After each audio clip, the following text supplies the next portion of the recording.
Es bastante difícil interpretar una obra de arte, sobre todo si lo que tenemos enfrente son nada más líneas, serpenteando una sobre otra y sobre otra y sobre otra. Todas ellas parecen en este caso estar trazadas con certeza. Sin embargo, tienen el carácter de la emoción, del laberinto. El reto se pone más difícil cuando uno conoce al autor de estas líneas, Armando Williams. La lectura se multiplica. Pueden ser los meandros del río Marañón, cuando Armando sobrevolaba la selva en busca de las aguarunas. Pueden ser serpientes, pueden ser la soga de los muertos, como se le llama la ayahuasca. Podrían ser cordones umbilicales, podrían ser hilos de poder, podrían ser, no sé, puede ser Panqui, el arco iris, el tejido sobre el lienzo. Podrían ser los caminos recorridos por Armando o los que todavía le faltan recorrer. Quizás Armando nos esté mostrando sus tripas, sus líos, desliados, desmadejados sobre la tela. ¿Quién sabe?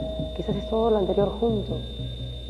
Quizás Armando Williams nada más sigue el curso de su intuición.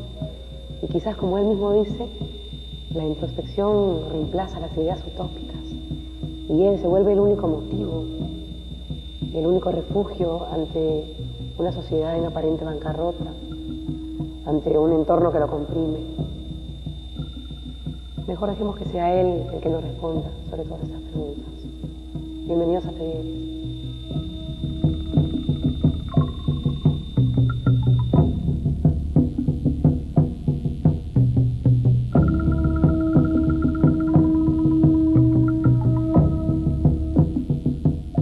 La introspección siempre ha tenido un papel protagónico en tu pintura, ¿no?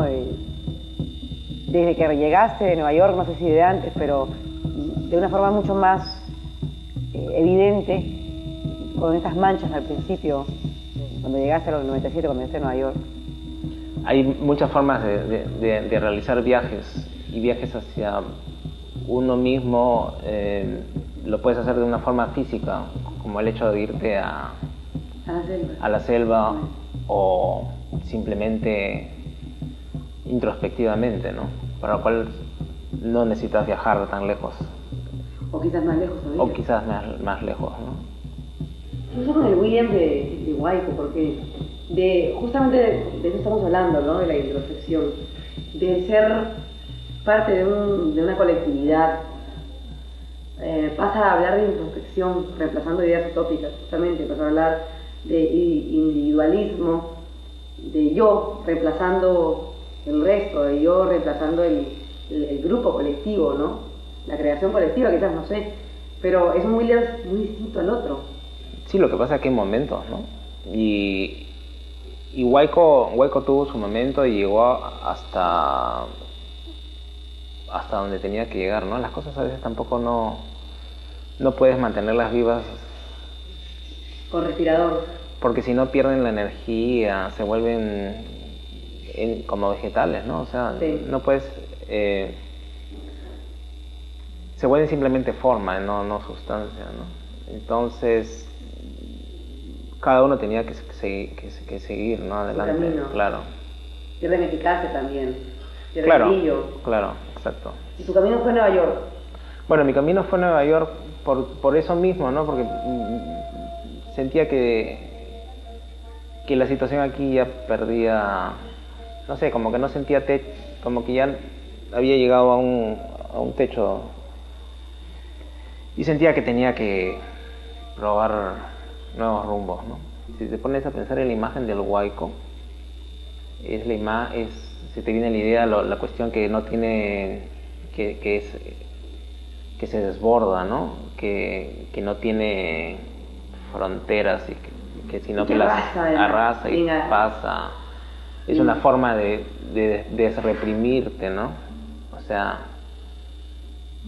porque eso tiene que ver con la naturaleza, tiene que ver con que las cosas sigan evolucionando, no se mantengan estáticas, ¿no?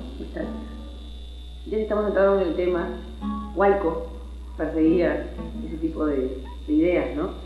Y supongo, las intentaba utopizar, intentaba desmitificar el arte y llevarlo hacia otra realidad, ¿no? Un poco menos elitista. Tú estuviste en Huayco desde el comienzo. Claro, pero la cuestión, yo no creo que buscábamos nosotros una cuestión utópica, más bien nosotros éramos muy concretos y lo utópico creo que era lo que estaba en el ambiente, ¿no? O sea, estamos hablando en esas épocas de finales de los 70, cuando todos pensábamos que podía todo ser mejor, ¿no? Podías cambiar algo. Ahí está lo utópico. Entonces lo utópico estaba en el ambiente, ¿no? O sea, con acciones concretas como las que lo realizamos en ese momento, pretendimos cambiar o llegar a esa utopía, pero era un problema de la realidad, no era un problema nuestro. Es una cuestión de siempre de proyectos truncos, ¿no? Sí.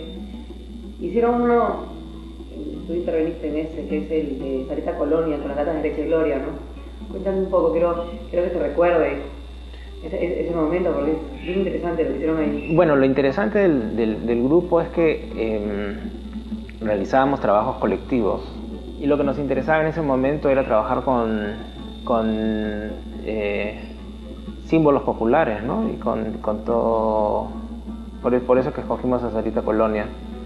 Y por eso también que el proyecto, que fue un mosaico hecho con 12.000 latas de leche Gloria recicladas, lo pusimos en la Panamericana Sur, ¿no? No era en ningún momento esa imagen fue pensada para una galería, ¿no? Claro. Estuviste, ¿qué? 12 años en Nueva York. ¿Pensabas estar tanto tiempo fuera? Más bien no pensaba regresar, no pensaba regresar. Y bueno, volví en el 97. ¿Por qué regresaste?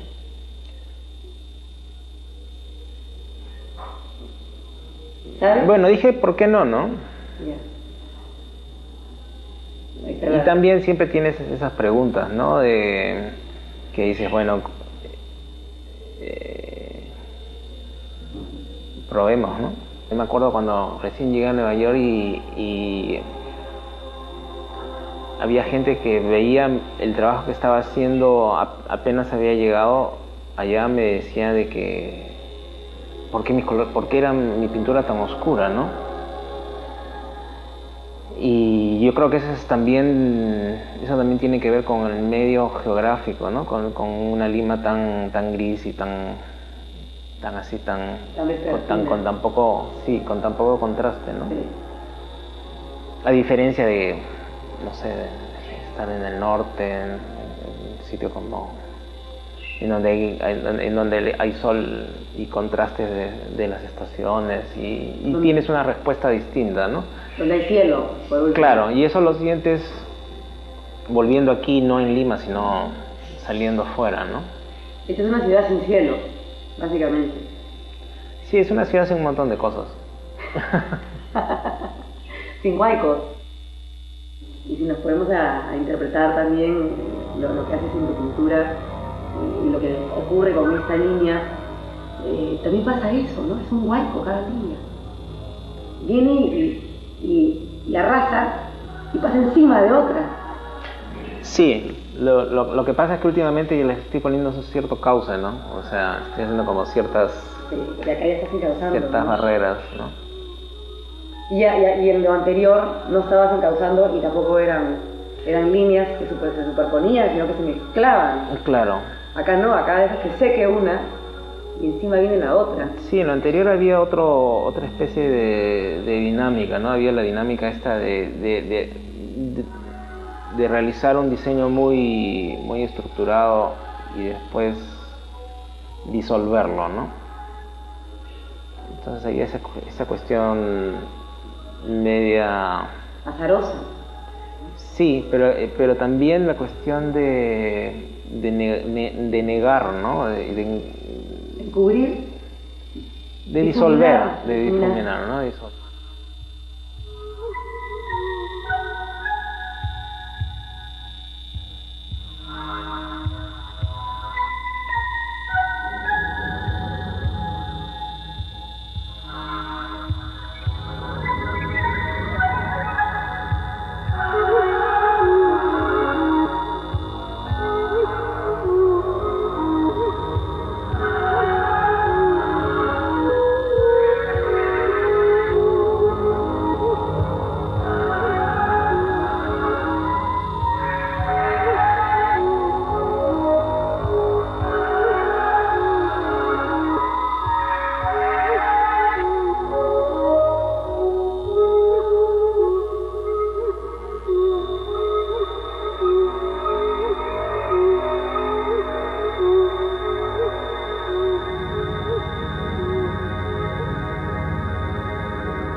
Lo primero que se me viene a la cabeza es que es tratar de que las cosas tengan bordes no tan definidos, ¿no?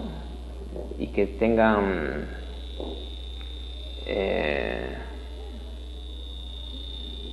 varias aristas también. Varias aristas, varias sí. lecturas. Claro. No imponer tú tu propio trazo tan certero, que es lo que pasa después. Ahora, es comprensible porque tú venías de estas manchas de Roya, ¿no? En realidad te fregué con el...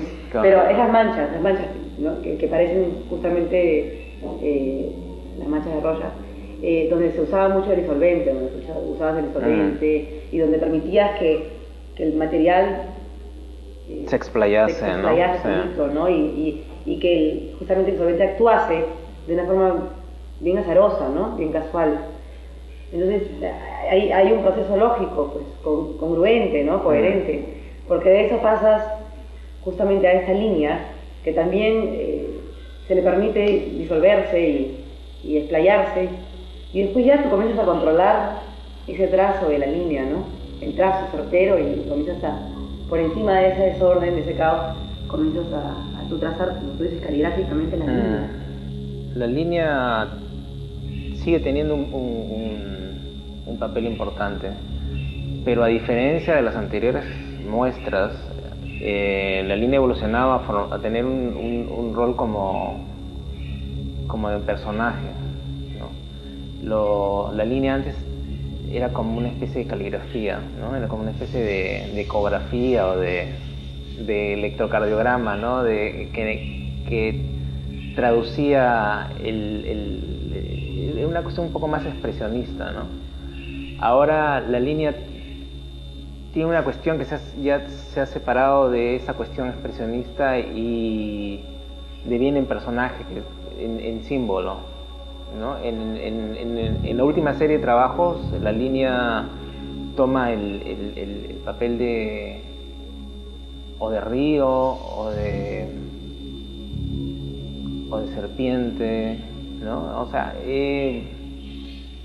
me he como tomado esta cuestión de Panqui, que en el idioma guaruna significa arcoíris o serpiente, anaconda o río, ¿no? Y un poco en base a esa simbología que he estado trabajando. Has desmadejado el arcoíris, ¿no? Sí, claro. Claro. Es un poco como jugar a Penélope, ¿no? Jugar a Penélope. Sí. Tejer y destejer. Sí. Y además es curioso, ¿no? Porque esa línea, como tú dices, ha tenido antes un papel más expresionista, o ha estado trazada con mucho más espontaneidad al principio. Después ya asume un carácter más caligráfico, ¿no? Claro. Más controlado. Porque no es un... Después se vuelve, como tú dices, un personaje pensado, ¿no? Tú calculas el movimiento de esa línea, retrocedes, miras, regresas, sigues el curso de esa línea.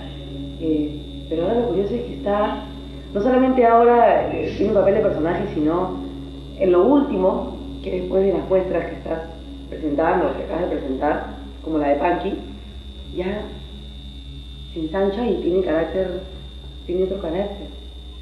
Ya no tiene la curvatura, por ejemplo acá ya no tiene la curvatura que tenía hace un mes. Claro. Sí, es como lo que te digo, ¿no? Ya la línea se convierte en otra cosa, ¿no? Deviene en otra cosa, ya no es una línea claro. curvada, laberíntica, sino ya es, ya ahora sí es todavía más río. Sí, y tiene otra estructura. Más cuadrada, más esquinada de vez en cuando, ¿no? Sí, sí. En algunos momentos, porque todavía ahí está curvada.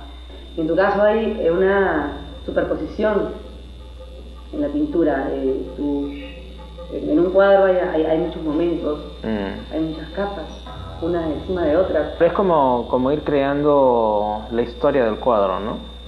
Es como vas dando una serie de elementos que son como los datos que después eso te sirven para que tú te relaciones con él, ¿no?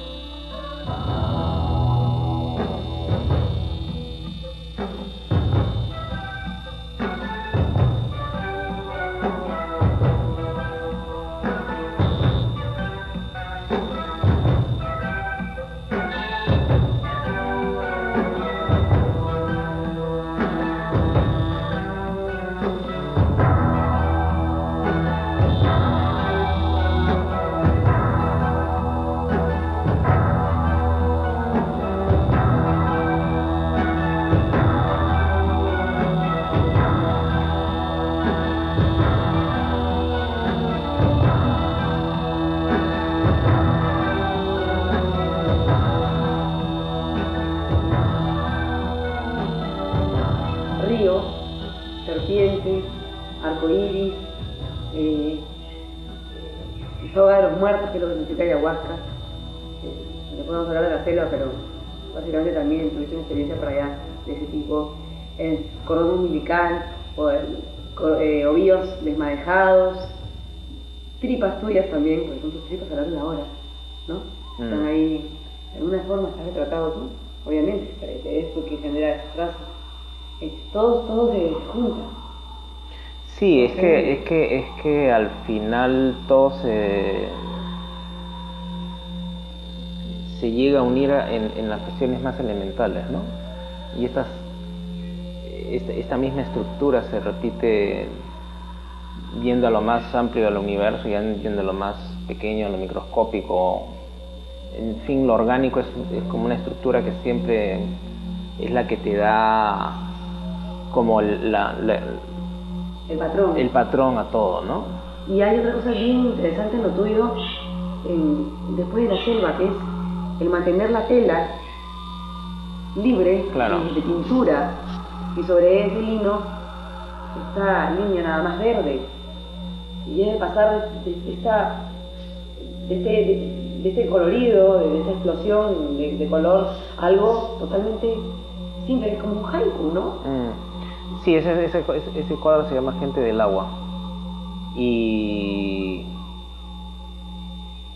claro, es como un haiku en el sentido de certeza y dirección, ¿no? Es como un acertijo, ¿no? Tú dices qué cosa es esto, ¿no? O sea, no están todas las claves para... Dices, bueno, esto puede ser esto, puede ser un personaje, puede ser un río, puede ser... Como yo te digo, no, puede ser tu propia tripa. Yo tomo un poco como punto de partido o excusa esta cuestión de la cosmovisión, por decirte, de la Aguaruna, ¿no? Eso es, acabas de decir la palabra, excusa, porque tú no te fuiste a la selva a hacer un reportaje sobre cómo viven los guambistas o los Aguarunas, sino te fuiste justamente a encontrar otro tipo de estímulo, ¿no? Para tu trabajo formal y conceptual. Claro, es como cuestión de tener una experiencia, ¿no? Y esa experiencia te sirva como estímulo, ¿no? Como estímulo.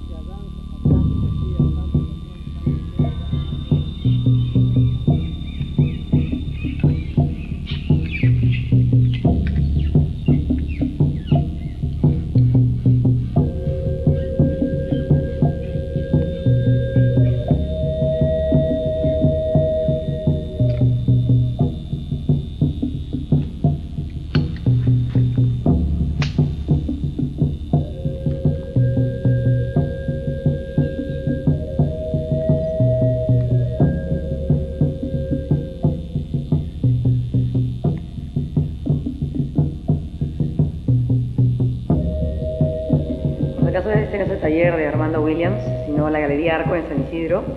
Hemos venido porque Armando y Luis Ara González, en conjunto, han realizado una serie de videos en base al viaje que hicieron al Alto Marañón, a la selva. Y vamos a hablar con Armando en esta oportunidad, en este momento del programa, justamente sobre esta visita a la selva y las experiencias que han salido a raíz de este largo viaje. Está lloviendo. Sí. Cuéntame, ¿qué ocurre? ¿Por qué llegas al Alto Marañón? ¿Por qué a esa región de la selva? ¿Por qué decides irte a esa región de la selva en especial?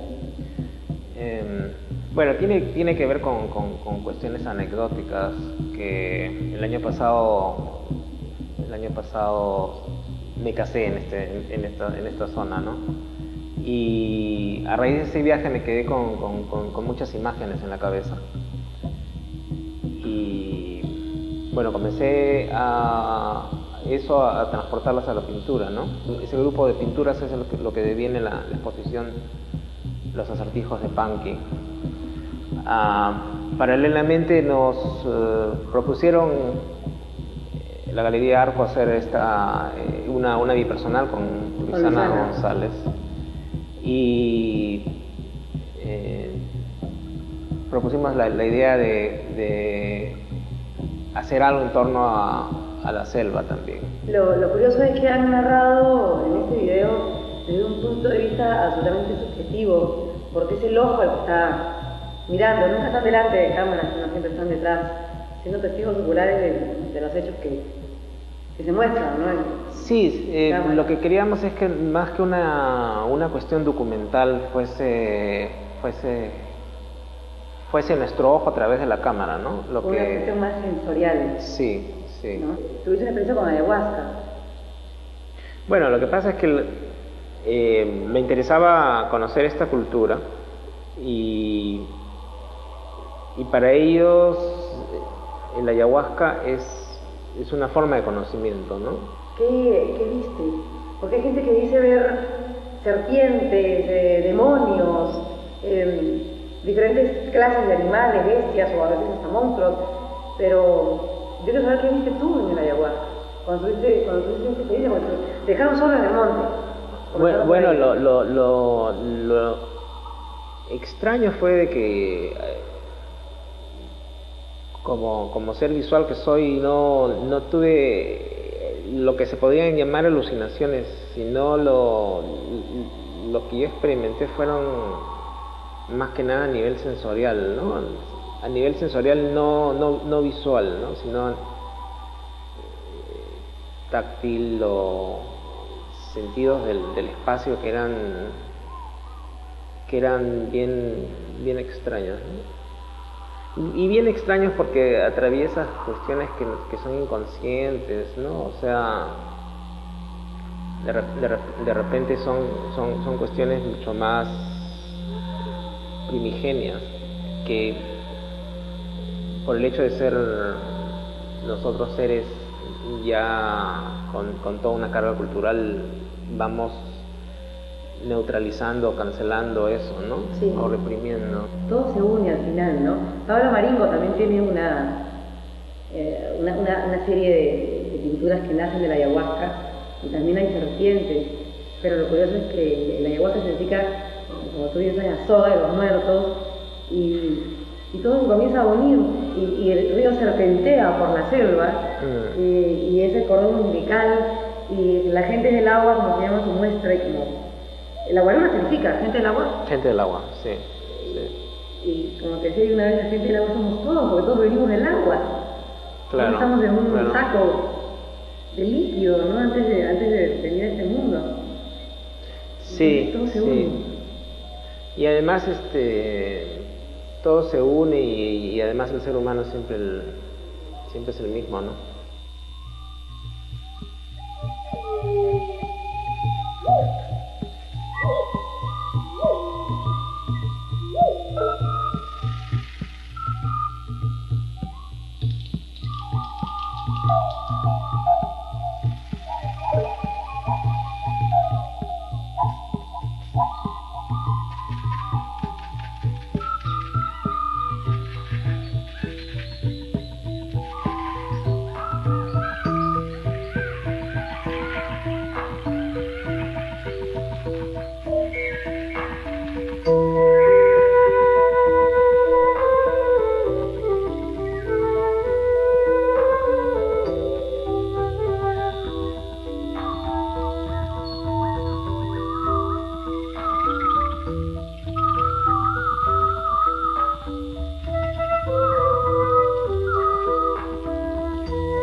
arte siempre tiene una cuestión de tensión.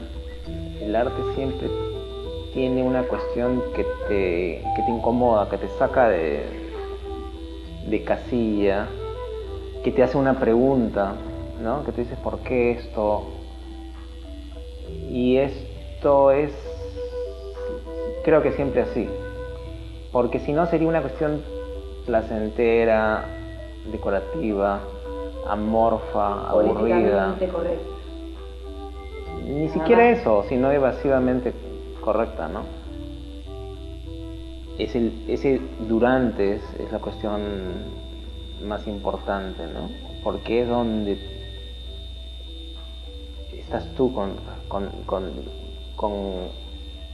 tu trabajo, y es como que analizarte a ti mismo, ¿no?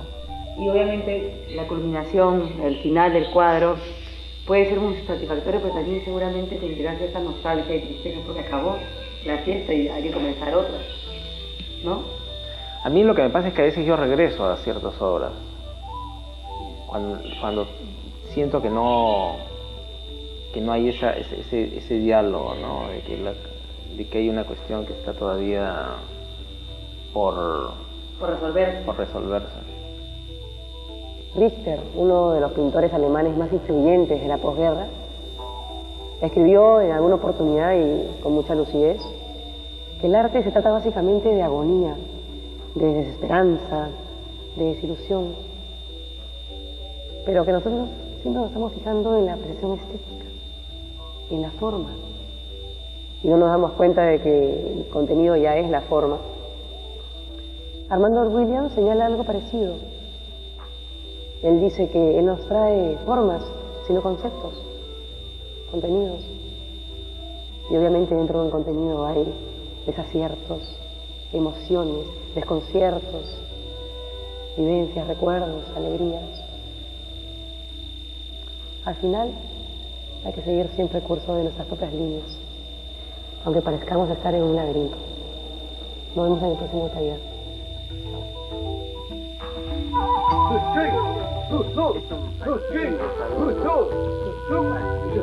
Está saludando a usted.